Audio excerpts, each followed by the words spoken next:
बिस्मिल्लाहिर्रहमानिर्रहीम। अभी तक हम 7.5 तक डिस्कस कर चुके हैं। 10th क्लास की मैथ हमने स्टार्ट की हुई है, तो इसके फर्दर जो टॉपिक्स रहते हैं उनको देखते हैं। तो इधर हमारे पास दो टाइप्स के एंगल्स होते हैं। एक होता है angle of elevation. Angle of elevation क्या होता है? लेट्स सपोज इधर आप खड़े हैं, ठीक है, ये हॉरिजेंटल लाइन है, इधर कोई चीज़ है हवा में, लेट्स सपोज परिंदा है या कोई भी चीज़ है, आप उसको यहाँ से देख रहे हैं, ठीक है।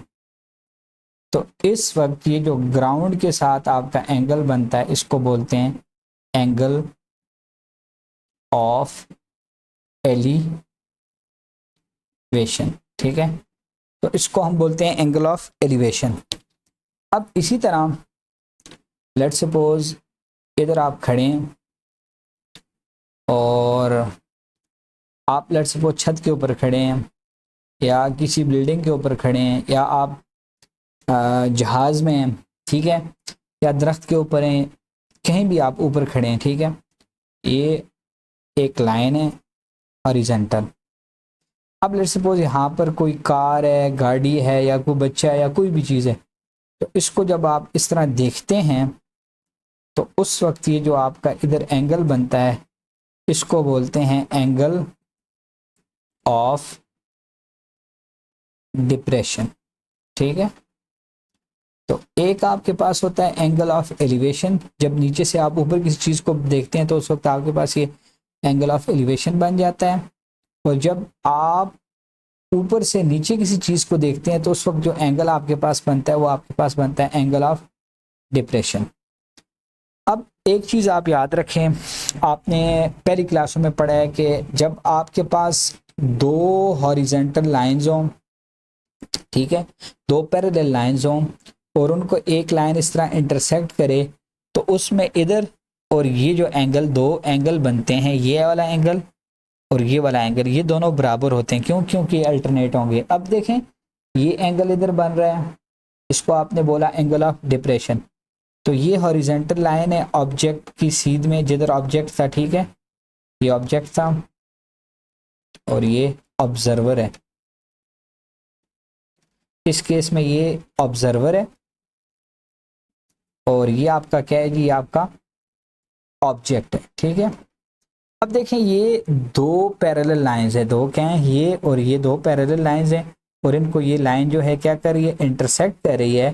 तो इस सिचुएशन में जो एंगल आपका इधर बनेगा, जो एंगल आपका इधर बनेगा, ये एंगल ऑफ डिप्रेशन, जो एंगल इधर बनेगा वही एंगल आपका इधर बनेगा, ठीक है। तो ये वाला एंगल और ये वाला एंगल आपस में बराबर होते हैं। क्यों? क्योंकि जब दो पैरेलल लाइंस को एक हॉरिजॉन्टल लाइन इंटरसेक्ट करती है तो ये वाला एंगल, ये वाला एंगल, ये अल्टरनेट एंगल है, ये और ये अल्टरनेट एंगल है, ये आपस में क्या होंगे, बराबर होंगे, ठीक है। एक चीज आपके पास आ गई एंगल ऑफ एलिवेशन। जब नीचे से ऊपर आप किसी चीज को देखते हैं, ठीक है, उस वक्त जो एंगल बनेगा उसको एंगल ऑफ एलिवेशन बोलेंगे। और जब ऊपर से नीचे आप किसी चीज को देखेंगे तो उस वक्त आपका जो एंगल बनेगा उसको आप कहेंगे एंगल ऑफ डिप्रेशन, ठीक है। तो ये दो चीजें आपके पास हो गई, तो इनको आपने याद रखना है, एक एंगल ऑफ एलिवेशन और एंगल ऑफ डिप्रेशन। अब इससे रिलेटेड एग्जांपल्स जो हैं वो उनको क्या करते हैं जी, सॉल्व करते हैं, वन बाय वन करके सबको सॉल्व करते हैं। अब ये पहली एग्जांपल है आपके पास, ठीक है। अब एग्जांपल नंबर 1 है, ये एग्जांपल नंबर 20 है। अब इसमें ये क्या कहता है एग्जांपल, ये आपके पास 20 एग्जांपल है, इसको सॉल्व करते हैं। अब देखें एक an aerial photographer who photographs a farmhouse for a company has determined from experience that the best photo is taken at the height of approximately 475 feet, ठीक है। अब ये एरोप्लेन है, अभी आपके पास एरोप्लेन है। बेस्ट फोटो कब आएगी? जब ये एरोप्लेन आपका कितना हाई होगा जी, 475 फीट हाई होगा, ठीक है। अब वो क्या कह रहा है and distance of 850 feet from a farm house. अब ये इधर आपके पास एक फार्म हाउस है, ये आपका क्या है जी, फार्म हाउस है। अब इस फार्म हाउस और इस एरोप्लेन के दरमियान जो फासला है वो है हमारे पास, ये कितना होना चाहिए, वो फासला हमारे पास होना चाहिए 850 फीट होना चाहिए, ठीक है। What is the angle of depression from the point from the plane to the house. अब हमने क्या फाइंड करना है, angle of depression. Angle of depression किधर बनेगा, ये आपका एंगल ऑफ डिप्रेशन है, ठीक है।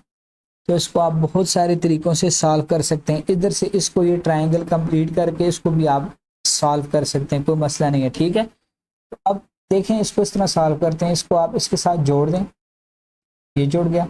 अब जो एंगल इधर बन रहा है वही एंगल इधर बनेगा, ठीक है। जो एंगल इधर बन रहा है वही एंगल इधर भी बनेगा। अब देखें ये एंगल हमने फाइंड करना है। अब ये आपके पास ट्रायंगल आ गई है, ये आपके पास ऑपोजिट साइड है, ये आपके पास हाइपोटेन्यूज है, ठीक है। अपोजिट मौजूद है, हाइपोटेन्यूज मौजूद है, तो कौन सा थीटा लगेगा, साइन थीटा लगेगा। Sine of theta is equal to opposite divided by hypotenuse. तो अपोजिट आपके पास है अपोजिट है हमारे पास 475 फीट और हाइपोटेन्यूज है हमारे पास 850 फीट। तो इन दोनों को डिवाइड कर लेते हैं। जब आप इन दोनों को डिवाइड करेंगे तो आपके पास आंसर आ जाएगा 475 डिवाइडेड बाय 850। तो ये आंसर आ गया मेरे पास 0.55, ठीक है।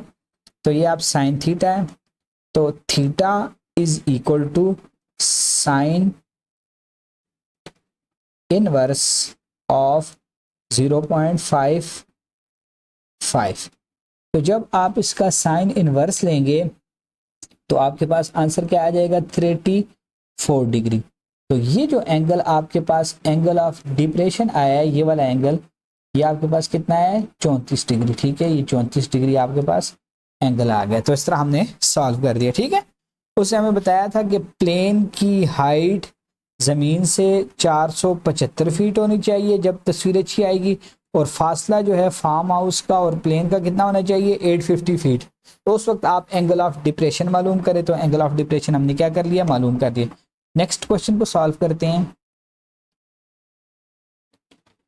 अब नेक्स्ट क्वेश्चन है हमारे पास एग्जाम्पल 21 है, उसको देखते हैं।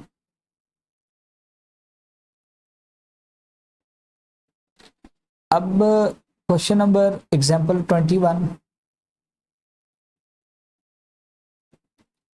अब इसमें ये क्या कह रहा है, अब इसमें ये कह रहा है कि to measure cloud height at night a vertical beam of light is directed on a spot on the cloud। अब ये आपके पास क्लाउड्स हैं, ठीक है, ये आपके पास क्लाउड्स हैं, ठीक है। तो ये क्लाउड्स आ गए आपके, ठीक है।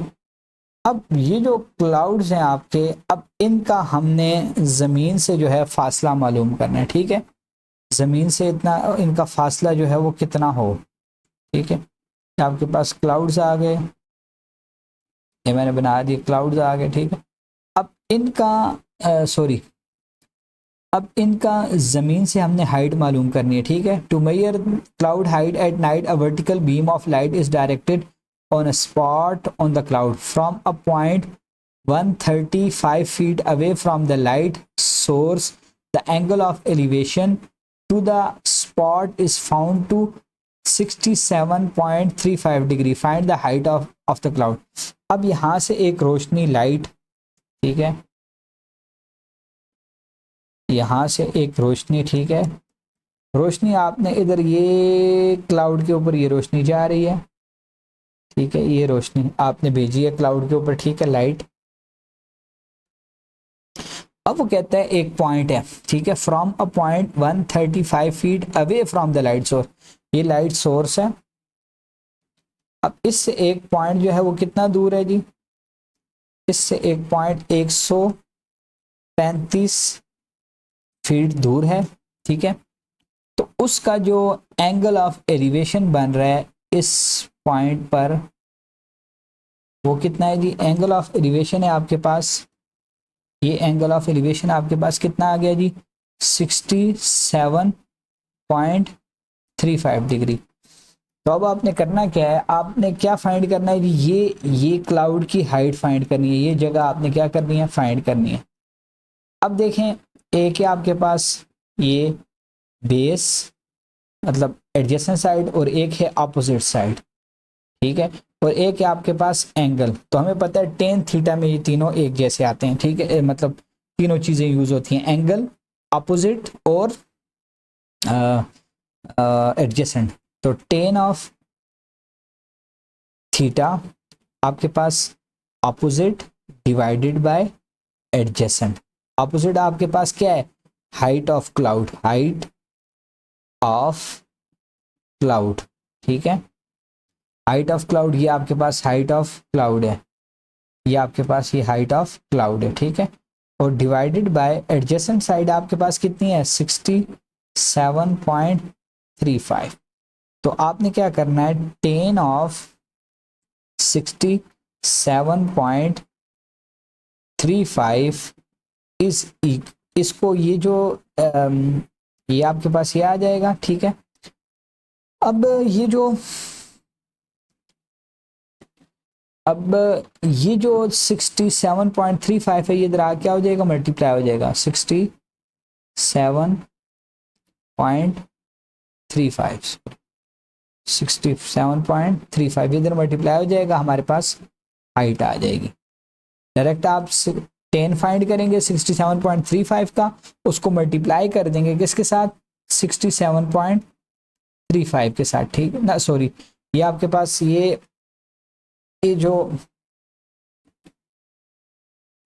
जो एडजेसेंट साइड है, सॉरी ये आपके पास 135 है, मैंने गलत लिख ली थी 135, तो ये आपका 135 इधर आके मल्टीप्लाई हो जाएगा।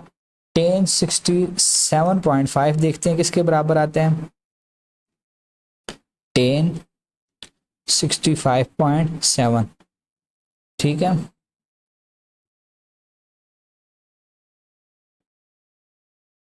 टेन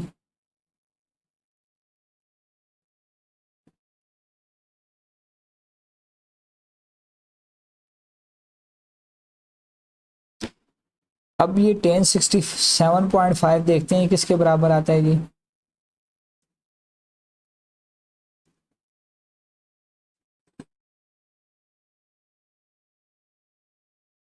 67.5, इसका क्या लेना है, इसका 10 लेना है, तो ये 2.41 आ गया, 2.41।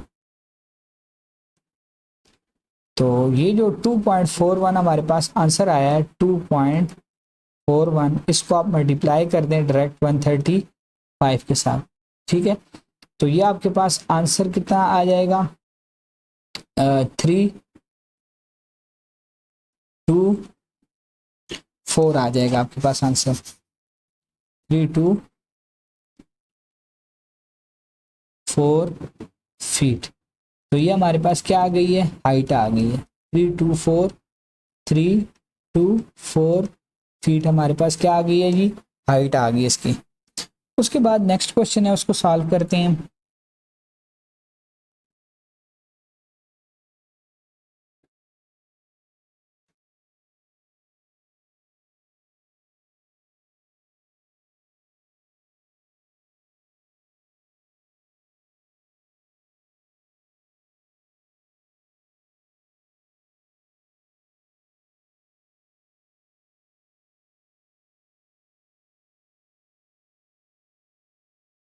एग्जाम्पल है हमारे पास 22, a light house is 300 metre above the sea level, ये आपका सी लेवल है। ये एक लाइट हाउस है, इसकी हाइट है 300, ठीक है, मीटर है। Above the sea level, angles of depression of two boats from the top of the lighthouse are 30 and 45 respectively. अब ये आपकी एक बोट ये सी बोट है, और एक बोट ये है, इसको बोलते हैं डी बोट, ठीक है। तो ये इस तरह ये एंगल बनेंगे। अब ये एंगल ये इस तरह ये एंगल है, ठीक है। अब ये जो एंगल इधर बनेगा, ये एंगल भी इधर बनेगा, ठीक है। और ये जो एंगल है, ये एंगल, जो एंगल ये होगा वही एंगल ये भी होगा, ठीक है। जो एंगल ये होगा वही एंगल ये होगा। अब ये देखें छोटा एंगल कौन सा है, छोटा एंगल ये वाला है। ये कितने का हो जाएगा, ये 30 का है। ये भी कितने का हो जाएगा, 30 का। और ये कितने का है, 45 का है।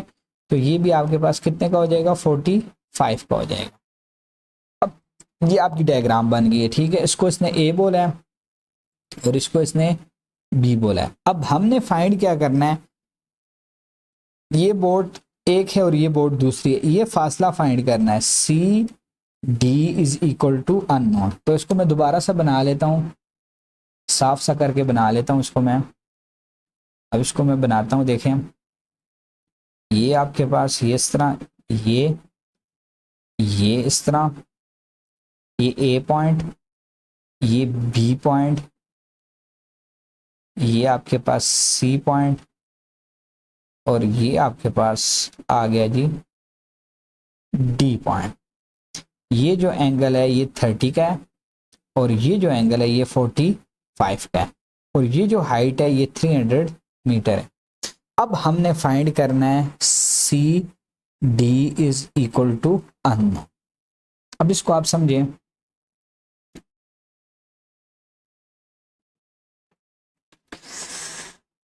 अब देखें सबसे पहले ट्रायंगल ए डी और बी, ट्रायंगल में लेता हूं ए डी और बी, इसको बना भी लेता हूं।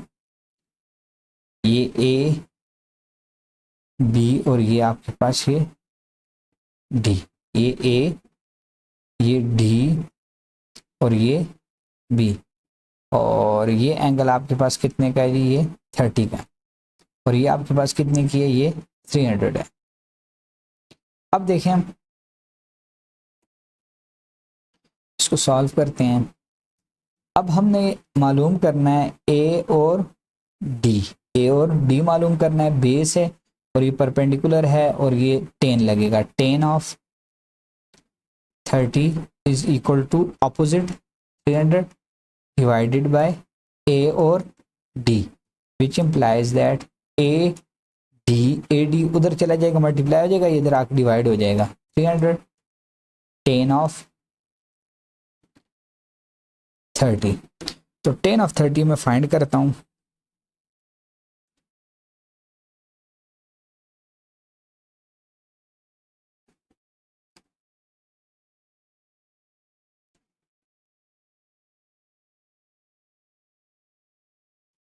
तो ये 0.57 आ गया, 0.57, 0.57 डिवाइडेड बाय, सॉरी ऊपर 300 आएगा और नीचे आपके पास क्या आ जाएगा, 0.57। तो इन दोनों को सॉल्व करेंगे।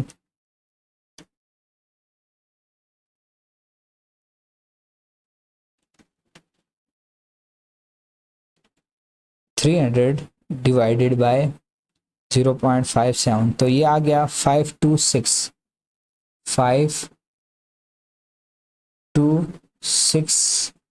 मीटर से आ जाएगा हमारे पास, ठीक है। अब ट्रायंगल लेंगे ए सी और बी, ये हमारे पास ए डी आया है, ए सी और ये ए डी आया है, ठीक है। उसके बाद ट्राइंगल लेंगे ए सी और बी। ये ट्राइंगल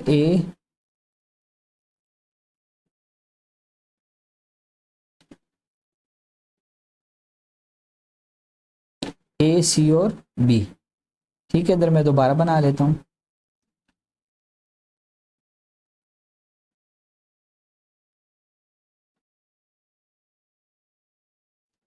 ए बी और ये सी, ये एंगल 45 का है और ये आपके पास 300 है। ठीक है, तो अब देखें इसके ऊपर ये ए सी मैं मालूम करता हूँ।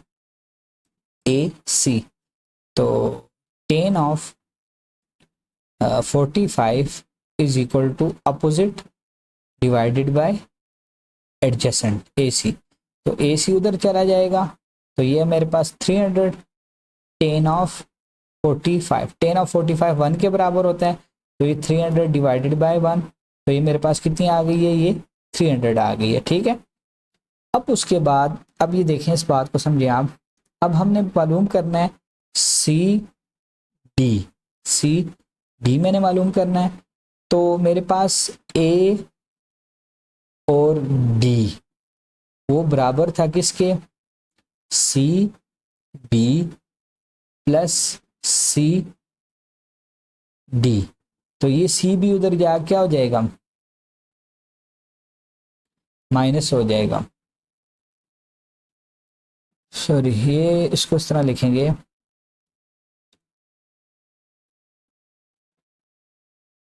ए और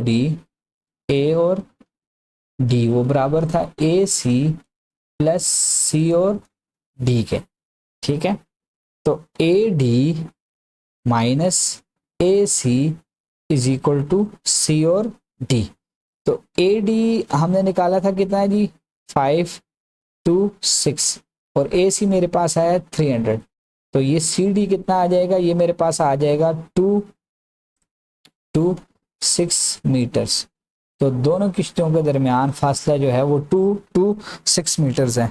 तो इस तरह आप जो है वो सारी एक्सरसाइज जो है वो इजीली जो है वो सॉल्व कर सकते हैं इस कंसेप्ट को लेकर। तो एक्सरसाइज को आप इजीली सारा का सारा देख सकते हैं। देखते हैं एक्सरसाइज को, 1 बाय 1 क्वेश्चंस को देखते हैं। देखें, अब देखें पहला क्वेश्चन है, a building that is 21 metres tall cast a shadow of 25 metre long, find the angle of elevation of the sun to the nearest degree. तो ये आसान है, बहुत आसान है। देखें, from the figure let the height of the building, ये आपके पास हाइट आ गई बिल्डिंग की ए बी 21 मीटर और ये इसका साया आ गया 25 मीटर। ठीक है, तो अब आपने ये एंगल फाइंड करना है। ठीक है, एंगल ऑफ एलिवेशन फाइंड करना है, ए सी बी या बी सी ए। तो आपने टेन थीटा लगा देना है, तो ये आपका एंगल आ जाएगा। ठीक है, सिमिलरली नेक्स्ट क्वेश्चन है, a light house is 150 metre above the sea level, angle of depression of the board from its top 60 degree, find the distance between the board and the lighthouse. तो easily आप इसको solve कर सकते हैं, इसमें कोई मुश्किल बात नहीं है। ठीक है, फिर उसके बाद देखें नेक्स्ट क्वेश्चन, देखें क्वेश्चन नंबर 3 है, a tree is 50 meter high, find the angle of elevation of the top to the point on the ground 100 meter away from the tree। तो ये भी आप इजीली फाइंड कर सकते हैं। आपके पास ट्री आ गई, ये पॉइंट आ गया 100 मीटर, तो ये एंगल आपने फाइंड करना है। ठीक है, परपेंडिकुलर दिया हुआ है, बेस दिया हुआ है, टेन थीटा लगाएंगे, आपके पास एंगल आ जाएगा। फिर उसके बाद from top of the hill 240 metre, measure of the angle of depression or to the of the top and bottom of the mineral are 30 and 60 पर find the height of the mirror. तो ये उसी तरह है जिस तरह हमने अभी वो जो बोर्ड्स वाला क्वेश्चन सॉल्व किया है, उसी तरह सॉल्व होगा। ठीक है, एक हाइट आपके पास 30, एक एंगल ऑफ डिप्रेशन आपके पास 30 है, एक 60 है, 2 पॉइंट्स हैं, ये ई और ये सी।